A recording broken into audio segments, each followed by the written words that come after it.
प्यारे बच्चों, आशा आशा करती हूँ आप सभी सुरक्षित हैं, स्वस्थ हैं, अपना ध्यान रख रहे हैं।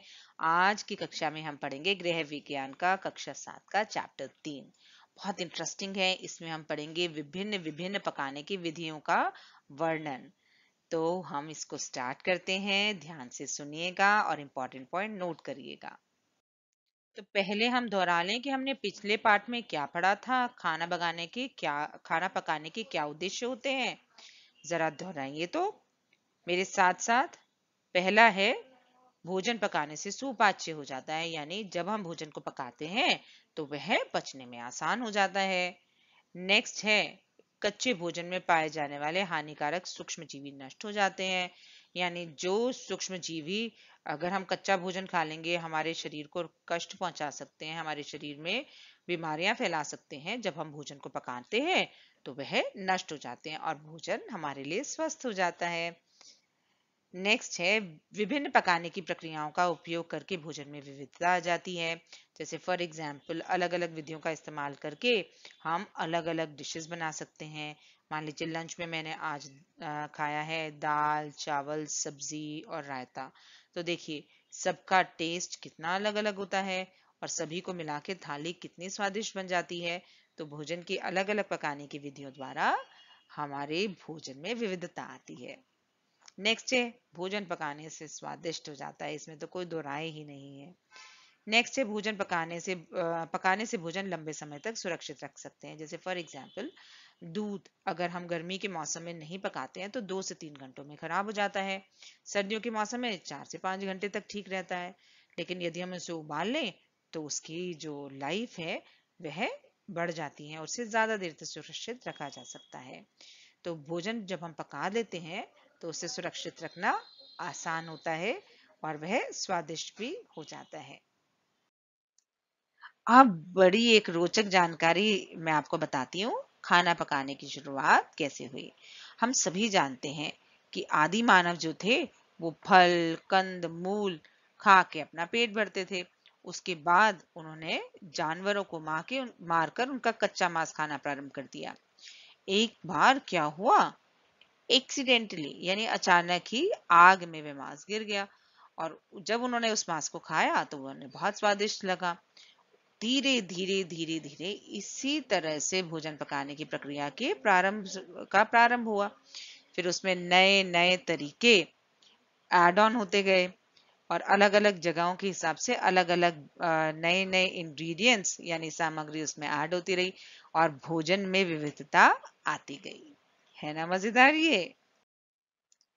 अब भोजन पकाने की प्रक्रियाएं देखिए। हम दिन से अगर स्टार्ट करें तो कितना अलग अलग वैरायटी का भोजन खाते हैं। उसमें से बहुत सारी चीजें तो इंग्रेडिएंट्स बेसिक उसके सेम ही होते हैं। जैसे फॉर एग्जाम्पल, हम आटे से पराठा बनाते हैं, आटे से चपाती बनाते हैं, आटे से हम पूड़ी भी बनाते हैं। लेकिन तीनों के स्वाद में कितना अंतर होता है। तो ये अंतर आता कैसे है? ये अंतर आता है उस विधि से या उस प्रक्रिया से जिससे कि भोजन बनाया जाता है। तो आज का ये इंटरेस्टिंग टॉपिक आप ध्यान से सुनिएगा, आपको बहुत मजा आएगा। भोजन में हम विभिन्न प्रकार के पोषक तत्व, विभिन्न प्रकार के खाद्य पदार्थों का सेवन करते हैं। जैसे रोटी दाल चावल सब्जी पुलाव, और ये सभी अपने आप में कितने डिफरेंट डिफरेंट टेस्ट के होते हैं। उबले हुए चावलों का स्वाद मटर पुलाव या मीठे पुलाव से भिन्न होता है। जैसे कि मैंने आपको बताया, चपाती पूड़ी पराठा, तीनों का टेस्ट कितना डिफरेंट होता है। अब देखिए इसी प्रकार रोटी का स्वाद पराठे और पूड़ी से भिन्न होता है। तो भोजन पकाने की विभिन्न प्रक्रियाओं से भोजन में विविधता लाई जा सकती है और प्लस भोजन को सुपाच्य बनाया जा सकता है। तो इस पाठ में हम पढ़ेंगे कि किस किस तरीके से किन किन विभिन्न प्रक्रियाओं का प्रयोग करके हम भोजन पका सकते हैं। अब एक मजेदार गतिविधि। इस गतिविधि में आप क्या करेंगे, अपनी पसंद के 2 व्यंजनों के नाम लिखेंगे। यदि आपके पास उसकी कोई फोटो किसी अखबार में या किसी मैगजीन में मिले तो वो भी काट के अपनी कॉपी में चिपका सकते हैं। और साथ में यदि आप अपने मम्मी दीदी या घर में किसी बड़े की मदद से उसकी विधि आपको पता चले तो वह विधि भी जरूर लिखें और अपने कक्षा के जो टीचर हैं उनसे और अपने फ्रेंड से साझा करें। ऐसी गतिविधि अगर हम करेंगे तो अलग अलग बच्चों से अलग अलग तरह के व्यंजनों की रेसिपीज हमारे पास आ जाएंगी। अब हम देखते हैं भोजन पकाने की विधियां कौन कौन सी होती हैं। देखिए, एक ही परिवार में हम कितने सारे सदस्य रहते हैं, सबकी आयु भिन्न भिन्न होती है, सबका टेस्ट यानी स्वाद भी भिन्न भिन्न होता है। किसी को घी के कोफ्ते खाना बहुत पसंद है, तो किसी को लौकी की सब्जी, तो किसी को चना और घिया खाना बहुत पसंद है, तो कोई घी का रायता, तो कोई घी का की खीर खाना बहुत पसंद करता है। तो देखिए, एक ही घिया कितने अलग अलग स्वरूपों में खाया जाता है, और ये भिन्नता किससे आती है? ये भिन्नता आती है भोजन पकाने की विभिन्न विधियों से। अब हम भोजन पकाने की जो विधियां हैं उनको 3 वर्गों में विभाजित कर सकते हैं। पहला है जल द्वारा पकाना, यानी वह विधि जहां जल के माध्यम से भोजन पकता है। दूसरा है शुष्क ताप द्वारा पकाना, यानी एक तरह से हवा के माध्यम से भोजन को पकाना। तीसरा है तलना, यानी जहां वसा को हम माध्यम बनाते हैं भोजन पकाने का। तो इन विधियों को हम आगे डिटेल से पढ़ेंगे। पहले हम पढ़ेंगे जल द्वारा पकाना, यानी जहां पर भोजन जल के माध्यम से पकाया जाता है। इसमें जो विधियां हम पढ़ेंगे वह है उबालना, भाप द्वारा पकाना और भाप तथा दाब द्वारा पकाना, जिसे हम कहते हैं प्रेशर कुकिंग के द्वारा। सबसे पहले हम पढ़ेंगे उबालना। यह सबसे इजी और सबसे ज्यादा उपयोग में लाई जाने वाली विधि है। हमने देखा है ना, हम बहुत सारी चीजें घर में उबाल कर जल में यानी पानी में उबाल कर बनाते हैं, जैसे दाल, चावल, सब्जी, आलू, अरबी, शकरकंदी, ये सब हम उबाल कर बनाते हैं। एक बात हमेशा ध्यान रखिएगा बच्चों, जब भी हम आलू, अरबी और शकरकंदी को उबालते हैं तो उन्हें छिलके समेत उबालना चाहिए, जिससे उनके अंदर जो पौष्टिक तत्व होते हैं वह उसी के अंदर रह जाते हैं। वह अगर हम छिलके उतार के या छील के अगर हम भोज्य पदार्थ को उबालेंगे तो उसके जितने भी पौष्टिक तत्व हैं उसमें से अधिकांश जल में घुल जाएंगे और हमारे शरीर को प्राप्त नहीं होंगे। इसके साथ ही सब्जियां जैसे पालक, बथुआ, सरसों का साग, घिया, जिनका भी हम सूप बनाते हैं तो उसमें उबालते समय उतने ही पानी का प्रयोग करना चाहिए जितना कि आवश्यक है। हम ज्यादा पानी ले लेंगे, उसे फेंक देंगे, तो उसके अंदर जितने भी विटामिन और मिनरल्स पानी के अंदर घुल चुके हैं वे सारे नष्ट हो जाएंगे और हमारे शरीर को प्राप्त नहीं होंगे। तो हमें कभी भी उबले हुए पानी को जिसमें हमने भोजन पकाया है उसे फेंकना नहीं चाहिए।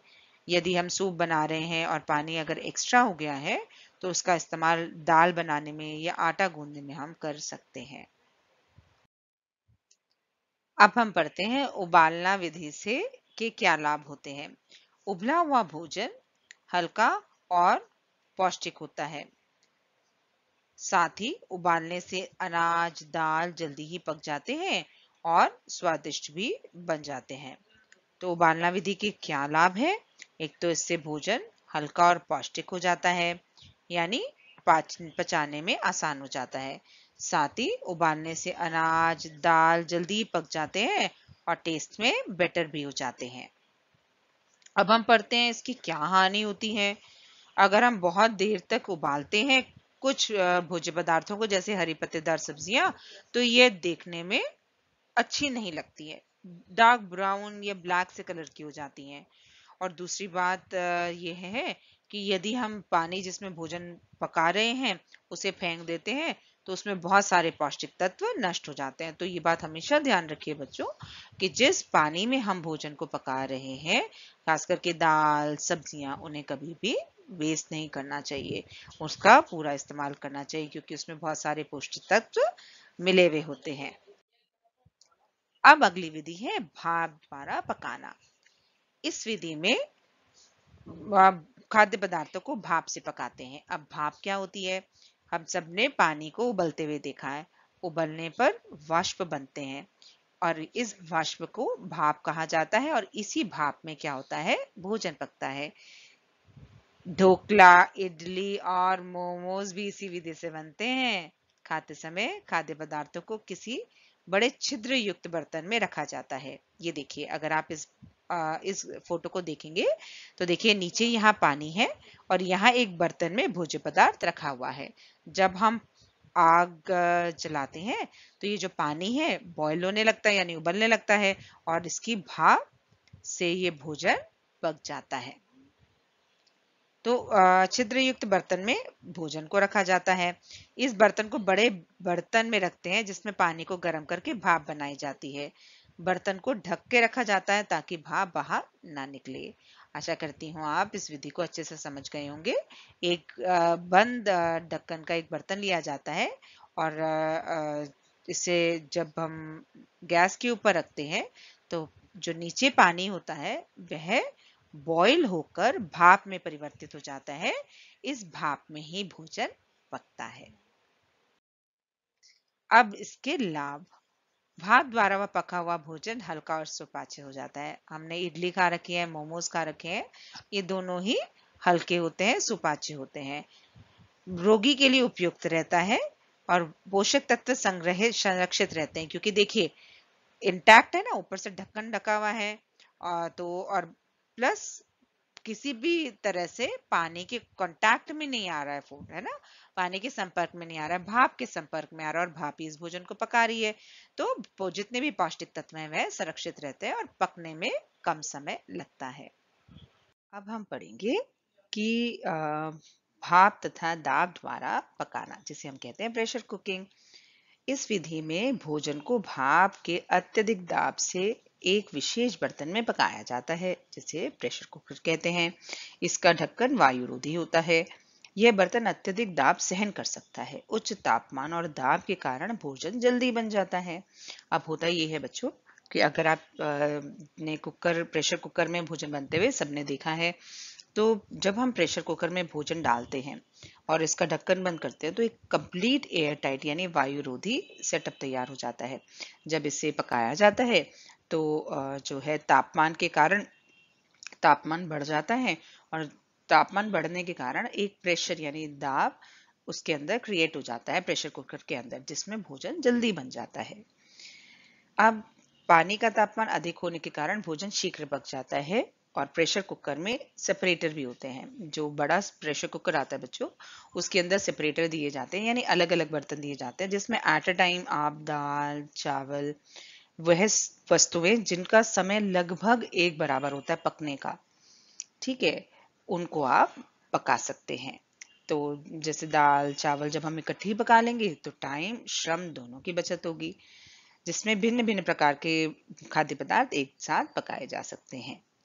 अब इसके लाभ। भोजन शीघ्र पकता है, ये तो हम पढ़ ही चुके हैं। ईंधन की बचत होगी, जब खाना जल्दी बन जाएगा गैस कम लगेगी तो ईंधन की बचत भी होगी। और सबसे इंपॉर्टेंट बात पोषण की दृष्टि से, क्योंकि भोजन जो है वो बिल्कुल एयर टाइट सेटअप में बनता है, तो जल में घुलनशील विटामिन व खनिज लवण संरक्षित रहते हैं। अब देखिए अगर हम किसी भी और बर्तन में बनाते हैं तो वाष्प बाहर आती है, तो वाष्प के अंदर जो विटामिन और मिनरल्स होते हैं वो उड़ जाते हैं, कुछ बहुत कम मात्रा में सही लेकिन उड़ते तो है। लेकिन जब हम इसको प्रेशर कुकर में बनाएंगे तो ये प्रॉब्लम नहीं आती है, सारे विटामिन सारे मिनरल्स हमें भोजन से प्राप्त होते हैं। अब नेक्स्ट है शुष्क ताप द्वारा पकाना। भाई केक किसको पसंद है, बिस्किट मुझे भी बहुत पसंद है। तो केक और बिस्किट्स, भुनी हुई मूंगफली, भुना हुआ भुट्टा इसी विधि द्वारा पकाया जाता है। अब कैसे पकाया जाता है ये भी हम पढ़ लें। इस विधि में पकाने सेकने व भुनने का काम शुष्क ताप यानी एक तरह से अगर हम सरल भाषा में कहें तो हवा जो वायु होती है वह गर्म होके भोजन को पकाती है। अब इसके दो प्रकार होते हैं। पहला होता है बेकिंग। इस में खाद्य पदार्थ को गर्म भट्टी तंदूर या ओवन में पकाया जाता है। पकाने का माध्यम शुष्क ताप ही रहता है। और ब्रेड, बिस्किट, केक ये सब इस विधि द्वारा पकाए जाते हैं। आजकल विद्युत संचालित तंदूर या ओवन भी बाजार में उपलब्ध हो गए हैं। तो केक बिस्किट्स किस विधि से बनते हैं बच्चों? बेकिंग विधि से बनते हैं और बहुत ही स्वादिष्ट होते हैं, लगभग हम सभी खाते हैं। अब आ जाता है बेकिंग का लाभ। पहला है कि भोजन पौष्टिक और सुपाच्य होता है और भोजन में विविधता आ जाती है। हम बहुत सारी वैरायटी के जो है केक्स हम खा भी चुके हैं और मार्केट में उपलब्ध भी हैं। और प्लस जब केक बेकिंग करते हैं तो उसका जो टेस्ट होता है वो बहुत अलग और बहुत डिफरेंट हो जाता है। तो विविधता भी आती है और स्वादिष्ट भी होता है। लेकिन इसकी एक हानि भी है। तापमान कम या अधिक होने से खाद्य पदार्थ का जो स्वाद और रूप है वो परिवर्तित हो जाता है। ये बहुत इंपॉर्टेंट है बच्चों। बेकिंग जब भी की जाती है एक पर्टिकुलर टेम्परेचर पे की जाती है, अगर और एक सब पर्टिकुलर समय के लिए की जाती है, यानी तापमान और समय दोनों निर्धारित होता है।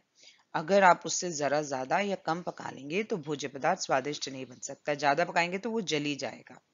तो इस बात का हमेशा ध्यान रखना चाहिए। अब आ जाता है भूनना और सेकना।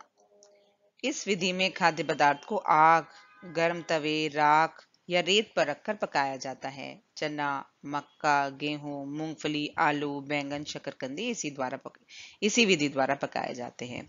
तो ये हम सभी देखते हैं। अभी जैसी बारिश का मौसम आया तो भुट्टे हम सब नहीं खाए, तो आपने देखा होगा कि सीधा आग के संपर्क में आता है।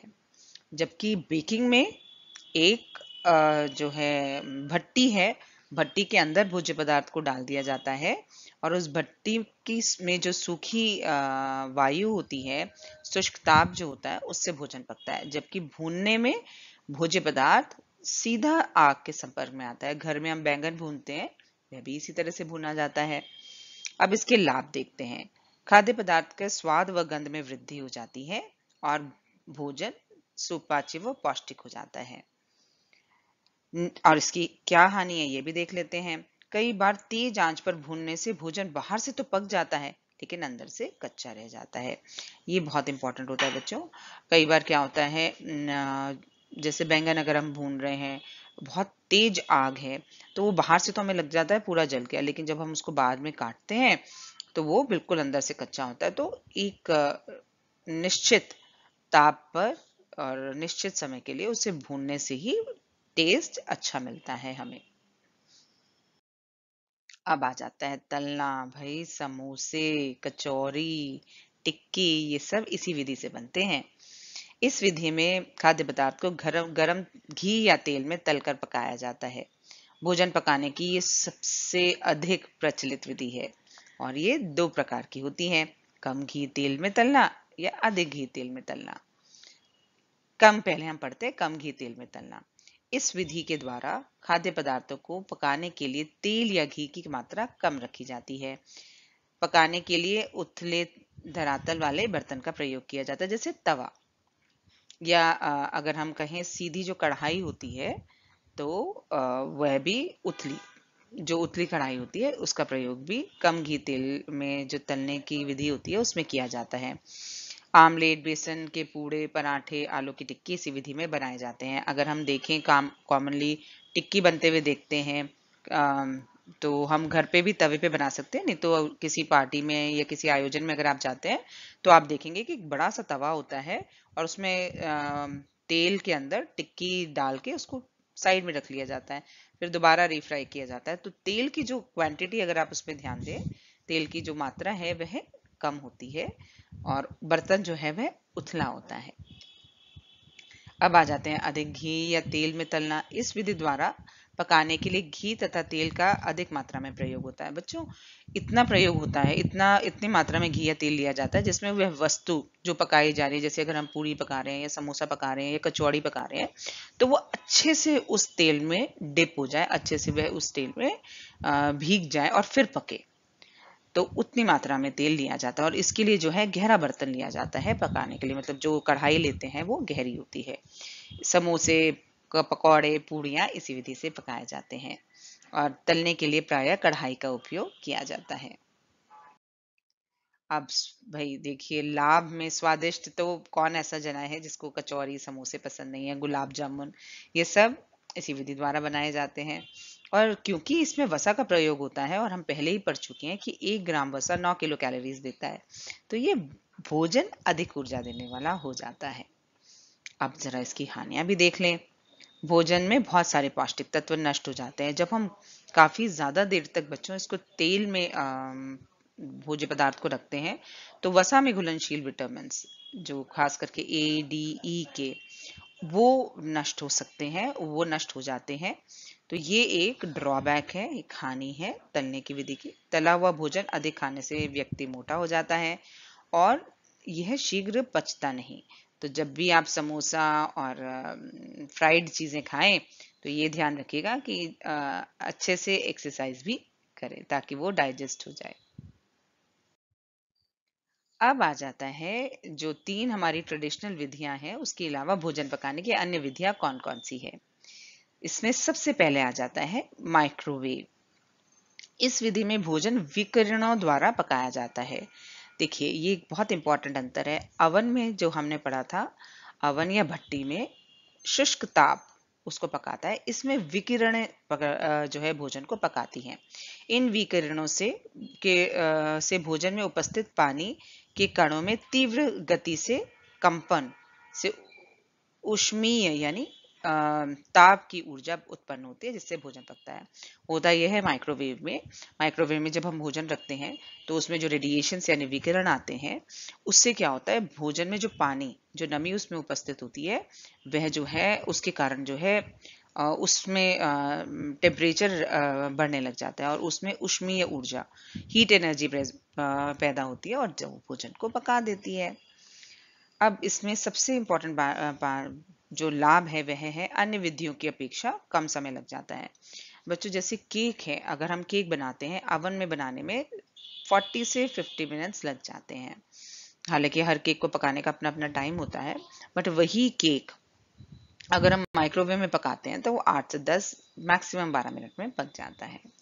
हानि, भोजन में नमी की मात्रा कम हो जाती है। तो ये एक हानि है माइक्रोवेव में जब हम भोजन पकाते हैं उसकी। अब हम पढ़ेंगे अगली विधि जो कि है सौर कुकर में पकाना। इस विधि द्वारा भोजन पकाने के लिए सौर ऊर्जा का उपयोग किया जाता है। जिस बर्तन में भोजन पकाया जाता है उसे कहते हैं सौर कुकर। थोड़ी मात्रा में भोजन पकाने के लिए बॉक्स प्रकार का सौर कुकर इस्तेमाल में लिया जाता है और अधिक मात्रा में यदि हमें भोजन पकाना है तो पैनल प्रकार का, यानी अगर हमें थोड़े व्यक्तियों के लिए भोजन पकाना है तो बॉक्स प्रकार का सौर कुकर हमारी मदद करता है, लेकिन अगर हमें ज्यादा जनों का भोजन बनाना है तो पैनल प्रकार का कुकर हमारे लिए उपयोगी रहेगा। अब इसका जो सबसे इंपॉर्टेंट लाभ है बच्चों, वह है कि यह पर्यावरण के लिए सहिष्णु है, यानी इको फ्रेंडली, एनवायरमेंट फ्रेंडली है। इससे पर्यावरण में प्रदूषण नहीं होता। इसके अलावा हम कोई भी विधि इस्तेमाल करते हैं वह किसी न किसी रूप में कम या ज्यादा हमारे पर्यावरण को प्रभावित करती है, लेकिन यह विधि पर्यावरण के फ्रेंडली है। नेक्स्ट है सौर कुकर का प्रयोग व रख रखाव बहुत ही सरल है, यानी सौर कुकर को संभाल के रखना, सहेज के रखना बहुत ही आसान होता है। अब करते हैं एक मनोरंजित सी गतिविधि। इस गतिविधि में हमें क्या करना है, इस गतिविधि में हम जो नीचे जो व्यंजन लिखे हुए हैं वह किस विधि द्वारा बनाए जाते हैं ये आपको लिखना है। आप चाहें तो इस लिस्ट में अपने पसंद की भी कुछ चीजें जोड़ सकते हैं और सामने लिखिए कि किस विधि से बने हैं। उदाहरण के लिए आलू की टिक्की, ये किस विधि से बनती है, ये कम मात्रा में वसा का प्रयोग करके तलने की विधि से बनती है, यानी मुख्य विधि क्या है, तलना। ऐसे पनीर का पराठा, ढोकला, मोमोज, खीर, चावल, केक, बिस्किट, ढोकला, ये किस विधि से बने हैं ये आपको लिखना है। और साथ ही अगर आप चाहें तो अपनी पसंद की बहुत सारी और व्यंजन इसमें शामिल कर सकते हैं। अब अभ्यास कार्य। प्रश्न है, उचित विकल्प का चयन करके सही का चिन्ह लगाएं। यह पकाने की विधि है। ऑप्शंस देखें जरा हम, भूनना, छानना, काटना और छीलना। बिल्कुल सही, इसमें उत्तर है भूनना, क्योंकि छानना, काटना, छीलना ये प्रक्रियाएं हैं लेकिन विधि नहीं। विधि कौन सी होगी, भूनना। नेक्स्ट है जल द्वारा भोजन पकाने की विधि है। ऑप्शन देखें जरा, सेकना, तलना, भूनना, उबालना। तो इसमें उत्तर आ जाएगा उबालना। नेक्स्ट प्रश्न है, इस बर्तन में भोजन शीघ्र पकता है। पहला है प्रेशर कुकर, नेक्स्ट है देगची, पतीला, कढ़ाई। तो इसमें ऑप्शन आ जाएगा प्रेशर कुकर। मैं जानती हूँ बहुत सारे लोगों ने पहले ही पहचान लिया है। अब नेक्स्ट है, यह व्यंजन भाप द्वारा नहीं पकाया जाता। ध्यान से पढ़िएगा, ध्यान, नहीं पकाया जाता। इडली, ढोकला, समोसा, मोमोज। तो इसमें आ जाएगा समोसा। अब आ जाता है लघु उत्तरीय प्रश्न। पहला है, भोजन पकाने की विभिन्न विधियों के नाम लिखें। तो इसमें मुख्यतः है 3 विधियां आ जाती हैं। एक आ जाता है भोजन पकाने में जहां जल का इस्तेमाल किया जाता है, उसमें आ जाती है उबालना, भाप और प्रेशर कुकिंग। नेक्स्ट आ जाता है शुष्क ताप पे भोजन पकाना, जिसमें आ जाता है भूनना और सेकना। इसके अलावा आ जाता है तलने की विधि, जिसमें कम गहरी तलने की विधि और कम तेल में पक तलने की विधि आ जाता है। फिर आ जाता है माइक्रोवेव की कुकिंग और सौर कुकर में या सौर ऊर्जा से भोजन पकाना। अगला प्रश्न है, जल द्वारा भोजन पकाने की विधियों का संक्षिप्त में वर्णन कीजिए। तो जल द्वारा जो विधियां पकाई जाती हैं वह है उबालना, दूसरा है भाप में पकाना, तीसरा है प्रेशर कुकिंग। तो इन तीनों विधियों के बारे में आप 1 से 2 लाइन लिखेंगे। नेक्स्ट है, उबालना व तलने की विधि में क्या अंतर है। तो इसमें मुख्यतः बच्चों 3 अंतर होंगे। पहला अंतर आएगा, उबालने में जल का इस्तेमाल किया जाता है, भोजन वो पानी में उबलता है। तेल में वसा का उपयोग किया जाता है तलने के लिए। दूसरा, उबालने के लिए जब हम उबालते हैं भोजन को तो वह सुपाच्य हो जाता है, हल्का हो जाता है, जबकि तलने से भोजन गिरिष्ट हो जाता है, उसमें कैलोरीज बढ़ जाती हैं। तीसरा, स्वाद का अंतर आ जाता है, उबला हुआ भोजन सॉफ्ट हो जाता है, जबकि तलने से भोजन थोड़ा क्रिस्पी हो जाता है। नेक्स्ट है, भोजन पकाने की विधियां कौन सी विधि आपको सर्वोत्तम लगती है, यानी आपको भोजन पकाने की कौन सी विधि सर्वोत्तम लगती है और क्यों। तो ये उत्तर सब बच्चे अपने अपने आप ही लिखेंगे, क्योंकि आपको कौन सी विधि अच्छी लग रही है ये आप खुद तय करेंगे और ईमानदारी से आंसर दीजिएगा।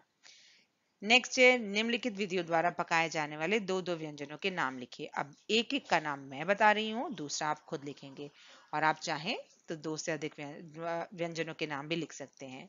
उबालना का एक उदाहरण है सूप, आप दूसरा उदाहरण अपनी पसंद से लिख सकते हैं। भूनना का एक एग्जाम्पल है भुट्टा यानी मक्का भूनना, दूसरा एग्जाम्पल अपनी पसंद से लिखिए। नेक्स्ट है भाप, तो एक एग्जाम्पल है इडली, बाकी कोई भी एग्जाम्पल आप अपनी पसंद से लिख सकते हैं। अब दीर्घ उत्तरीय प्रश्न, भोजन पकाने की किन्हीं 2 विधियों का विस्तार पूर्वक वर्णन करें। कि भोजन कैसे पकाया जाता है इसका आप विस्तार पूर्वक वर्णन कीजिए। तो आप अपनी पसंद से किसी भी 2 विधि का इस्तेमाल आप कर सकते हैं और बताइए कि आपको वो विधि क्यों अच्छी लगती है और उसको विस्तार पूर्वक आप लिखिए। इस कार्य को, इस पाठ को अच्छे से पढ़िएगा बच्चों, बहुत इंटरेस्टिंग पाठ है।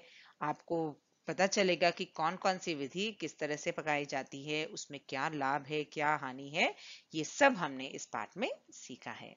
तो इस पाठ को अच्छे से दोहराइएगा और अपना ध्यान रखिएगा बच्चों। Thank you.